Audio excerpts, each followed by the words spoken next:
मागच्या 2 वर्षी सुरू झालेला हा प्रकल्प शासकीय मुख्याध्यापक महासंघ यांच्याकडनं साजरा होत आहे।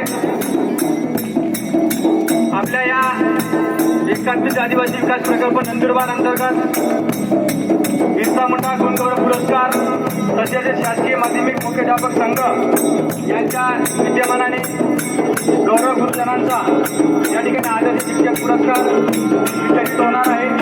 तरी आपल्या या शासकीय माध्यमिक शाळा या ठिकाणी अगदी आनंदाच्या वातावरणात व आदिवासी नृत्य कलांच्या माध्यमातून आपल्या प्रकल्पाचे प्रकल्पाधिकारी माननीय चंद्रकांत पवार यांचे या ठिकाणी अगदी आनंदाच्या वातावरणामध्ये स्वागत होत आहे। तसेच आपल्या प्रकल्प कार्यालयाचे सर्व सहाय्यक प्रकल्पाधिकारी व तसेच सर्व शिक्षण अधिकारी यांचे सुद्धा आपल्या या शासकीय माध्यमिक आश्रमशाळा निजामपूर या ठिकाणी आगमन